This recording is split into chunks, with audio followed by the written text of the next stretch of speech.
Hello and welcome to another episode of the Candy Talk here on Herman Manyora's YouTube channel. This is 2025 and my good name is Evans Okinya. I'm always glad to bring you up to date with comprehensive analysis of all that is taking place in this beautiful country, Kenya, and of course across the border. This fine morning I'm here with the Professor Herman Manyora. Prof, good morning. Morning, sure, Evans. How are you? Oh, good. How was your weekend?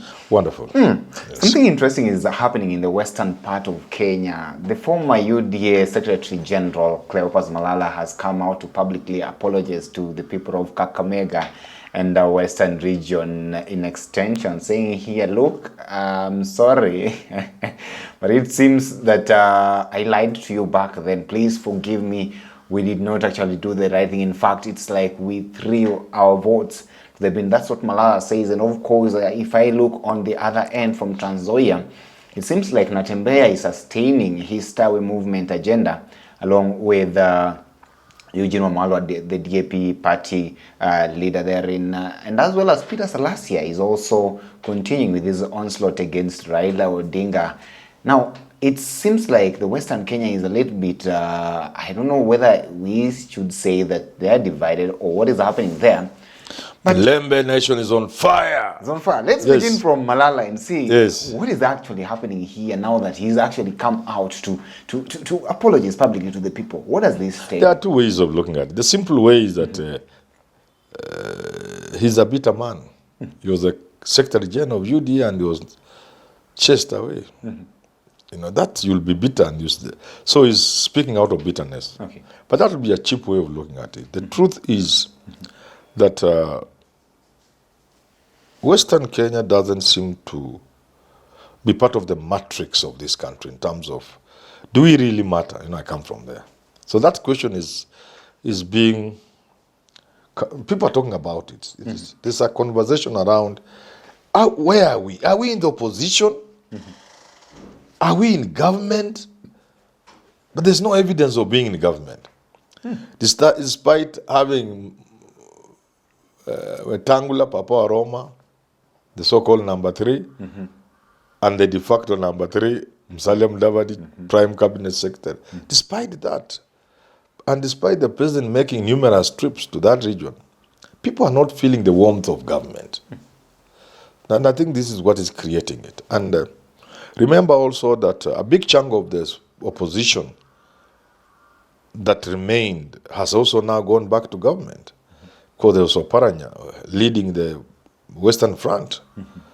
He has gone back. He has gone to government. So that restlessness in the Mulembe nation is what is being voiced by Malala. So you believe that beyond us seeing him venting his feelings and perhaps people taking him, maybe people assuming that he's bitter, there could be more. Yes, there's more. In this particular part. It's not just a bitter part of, because that is also there. But the truth is, we don't seem to matter so much to this, to people either in the opposition or in government. Yeah. Okay. And what the Tawe movement is about. Natembeya is saying, no, we cannot be number 2 population-wise, and we don't just have no impact in the country. Before we go to Natembeya's side of this Tawe movement, I want us to stick here because you're saying here that despite the fact that Mudavadi is a very senior government official right now, then you have Moses Wetangula, and of course recently Oparanya also joined them. Does it mean that these positions are no longer significant, that people do not actually feel being part of the government despite some of their leaders occupying this? I think I don't blame government. I don't blame Ruto. No. I think the sort of loyal leaders we have are lukewarm. So they can have no impact on the ground. Yeah. Okay. Because then when a Raila comes, Mudavadi has been there and Wetangula. When Raila comes and joins hands with Ruto, you can see, you can feel it. You can feel it on the ground. He even almost causes reorganization of government. He puts in government 6 ministers. Poop at a go. Sinsita. That's Raila. Johnny come late. A guy just comes around. You've been around for 2 years. Raila just appears. And he enters into government with force. And things begin moving in his region. So I don't want to blame Ruto or government. Even before Ruto, there was Uhuru. Luyas were complaining that we are with Raila, but Raila is taking everything to Nyanza. Now I'm asking Mudavadi, you are a prime cabinet secretary. Why are you not bringing the things? You are complaining Raila was taking things to Nyanza. Now you are a government itself. You are not even going to beg. You are a government itself. Moses Wetangula, you are number 3. Speaker of the National Assembly. Read the Constitution. That is the number 3 man. Why can't you bring things? You are complaining Raila was taking things to his place, despite you having helped him. Now you are in government. So I think the problem is not with government or with Ruto or Uhuru Kenyatta. The problem is Luyas have been unlucky. They haven't quite gotten a man or a woman, or men or women, of substance. And that's how Natembeya now begins to emerge. Yeah. That is a vacuum being filled by people like Sifuna and Natembeya. Talking of Sifuna and Natembeya, look at the kind of how Natembeya is playing his politics this particular moment in time, and he's saying that time is up, and the community, that is the Luhya community, let me say the western side of this particular country, is actually going to be on the very table. Maybe according to him right now, he doesn't see as if you people are on the table. That's what he's saying. Sorry to say you people, no. From West. He doesn't say we are not on table. He says we are there, but we are useless. Because I don't know good English. So I just say, what Natembeya is saying, that we are there, but we are useless. And we have been there. I remember there was a time we had almost 9 ministers, 9 ministers at a go. That would include the Attorney General, Chief Justice. You can imagine. We had the Chief Justice, the Attorney General, Finance, all the big dockets were, I think, Agriculture or Finance. Because we had Wako, we had the Mudavadis of that time, we had the Masinde Philip was Labor, we had Chief Justice Chesoni. We had everybody almost. Almost a third of the government was from, almost half of the government, because the others were small ministries. All the big ministries we occupied, but we never had anything. So that's what Natembeya is saying. Okay. That over the years we have had people occupying senior positions, representing the second largest community in this country, and yet nothing comes down to the ground. Nothing, absolutely nothing. Even when people are giving promotions in many of these places in this country, sensitive places, for example, which we can't mention, Natembeya is saying, where are we? We are not there. How? And yet we are number 2 in this country. So the problem is not that we don't have people in government. We have always had people in government. But those people, for some reason, ni wale wakishiba hawapigi kelele. Wakishiba wananyamaza wanalala. So is that what is actually happening right now with your friend? So now we are going to have a set of new leadership. This noise will produce a set of new leadership. And that is why I was asking, because when he began this particular movement, there are a number of leaders and people who actually dismissed him. But so far, so good. Do you believe that perhaps Natembeya can actually sustain this, and that this is not a passing wind, and therefore will stand the test of time? You know, the problem with the dramatic approach to politics, sometimes you succeed if you are Raila. But even then, so far, he has not become president. But it can cause a lot of change to happen. But like Helstein in the UK, when he pushed out Margaret Thatcher, it is not him who became prime minister. It was John Major. And I see Natembeya may create room for other diplomatic leaders to take advantage of the situation and occupy a very high space. People like Lusaka. Because you push with a lot of drama, people begin to see, yes, there's need to consider Luyas for big things. And then you find people like Lusaka being the ones to benefit. That's how most of the time politics works. So there's a very powerful, dramatic push by Natembeya. Things will not remain the same. Never. The Tawe movement will create change in Western Kenya, the Mulembe nation. As to who will be the beneficiary, that is another story. Why? Let's say Luhya support Kalonzo. And I hear Mount Kenya say they don't even want the presidency, they don't want even running mate. So who is the likely person to get It will not be Natembeya. But unfortunately, it will be Eugene to be the running mate, for example. But because he may not be much different from the reference Nani was making, Natembeya, or people being up and yet not bringing things down, there will still be room for another force within the community, which may now work with another alignment, namlengo ingine. And that's where you read people like Natembeya, people like Lusaka. Okay. I have been watching quietly. Those are the people who may benefit. Yeah. You're talking of the... Because you see, if somebody realizes that the Luya cannot be kept just like that, they will have to go for somebody who's not the usual people. Because Natembeya has managed to discredit the usual Luya politicians, so you believe, beyond repair. You believe that Natembeya can actually do all the dirty work, then at the end of the day, somebody else Because comes into benefit? yeah, it begins by the question is, and it's a very hard question to answer. Because it looks like if Kalonzo is the man, he will have to have a Luya as running mate. Yes. Will it be Natembeya?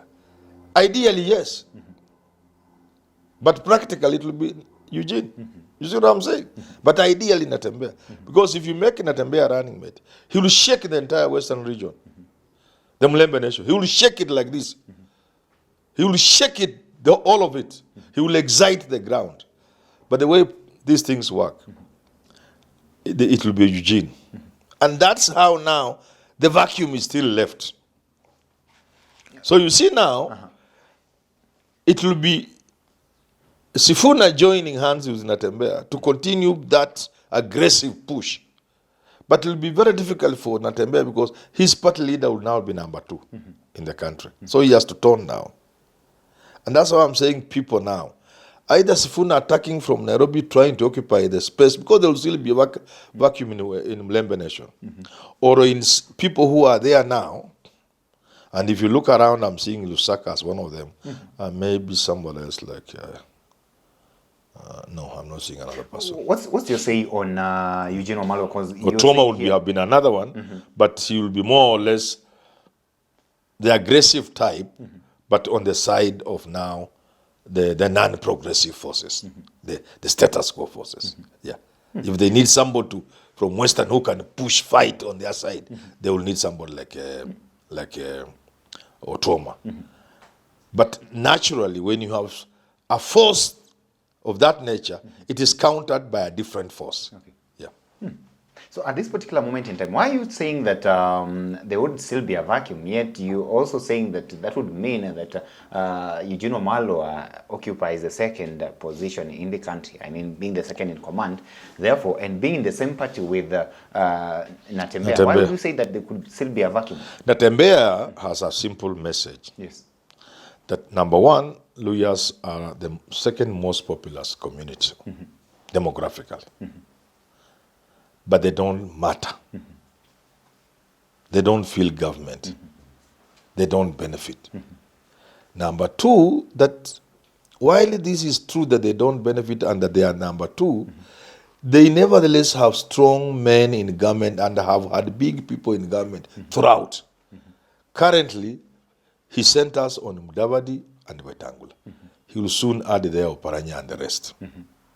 That despite these people being there, the community continues playing second fiddle, despite being the second largest community. So now I'm arguing that if you put Eugene Wamalwa as number 2, that argument of Natembeya will still obtain. Okay, meaning Eugene Wamalwa is in the same category. Yeah, he will not push, in my estimation. I could be wrong. I want to sit with him and understand whether he has what it takes to do something different from what Natembeya is saying. Because if it was obvious that people want to go with the obvious, the simplest, the best, it will just be Natembeya to deputize. Let's say, do we then take that Eugene Wamalwa is part of the caliber of leaders like the rest, like, of course, Moses Wetangula, Musalia Mudavadi? Yeah, he belongs to that category. He belongs to that particular category. Not aggressive. You know, it is a mind shift There are people, if you put them in government, they can't see government running in any different way. They see it running the way it is running. Okay. So whatever changes they make may be very token, too token to be visible. You need a radical mind. A man comes on board with a radical view of things, willing to not just operate outside the box, but to kick the box. Okay. You get it? So Eugene will be unlikely, will be the man, will be unlikely the man to do that, to bring the radical change, to put the community on the map, to put his feet down, and to ensure the second largest community in this country is felt, is part of this government, part of this country. That's what Natembeya is advocating for. Okay. And I don't think people like Eugene can match that. Let's finalize by looking at, of course, the recent scathing attacks by Mumias East Member of Parliament, of course, against Raila Odinga. It seems like Raila has been some sort of a problem to the western side, because it's like he's got some sort of a foothold therein and controls a larger part of that area, maybe not exactly in the manner in which he has control over the Nyanza region. So to say, do you think that perhaps these people may actually be successful in terms of taking Raila out of the political equation in People like you now. Central in Western Kenya? People like, of course. how can you put the name Raila? How can you put the name Raila here? Then you try to put Sakaja there. Please be fair to people. People will beat you up in the streets. And it's evident. People will beat you. You know, you better walk with a mask. If people can see you saying that Raila is here, Peter Salasya is here, you know, please let's stop jokes. Generally, okay. What I'm looking at the broader picture of Salasya being a member of DAP party. Yes. And DAP party, definitely, you know very well that perhaps ODM is more popular than that particular party in this particular region. Yes. So do you think that this party can be in a position where they can kick out ODM completely out of Western Kenya region? Not at all, unless you see, if you listen carefully, I said, you can only change Mulembe nation if Natembeya is a running mate to Kalonzo, because the Luyas will produce a running mate to Kalonzo, assuming Kalonzo will be the candidate. I'm saying assuming, because there are possibilities that there are Matiangis of this world, or Mutatas of this world. One of them may be the candidate of the movement, because 2027, I think Kenyans will have a candidate belonging to Kenyans. So if that candidate be Kalonzo Musyoka, he has no option but to get a Luya to be a running mate. If that Luya is Natembeya, then the ground will shake. Okay. That's what I'm saying. But if it's Eugene, the Luyas will still vote for Kalonzo. Raila may not have as much influence as he has always had. But if Raila is supporting Ruto, he will still get a few Luya votes, like 30%, and give to Ruto. But if it's Natembeya, even that percent will be a problem. They will not get more than 15-20%. Yeah. So with Natembeya going on with his Tawe movement thing, and of course Cleopas Malala now here, we are seeing him, he's in the same company with Rigathi Gachagua. Yes. And it's like they're doing all they can to ensure that Ruto does not actually get maybe a second term. So you see there's Natembeya, now Kina Malala, you must add on Sifuna. Yes. And I'm telling you, Western will be on fire. I already tell you, it's already almost on fire. Yeah. The only challenge will be now the running mates. But if people sacrifice the way they sacrifice for big ideals, and Eugene were to sacrifice his position for either Sifuna or Natembeya, nobody can get votes from Western. So the only thorn, nobody can get votes from Western. The only thorn in the flesh for William Ruto in terms of getting the votes from Western region has been Raila Odinga. Yes. Is it therefore, could we say that he could be wrong if at all he assumes that if he bags Raila, then everything's okay? Raila will give Ruto votes from Western. Okay.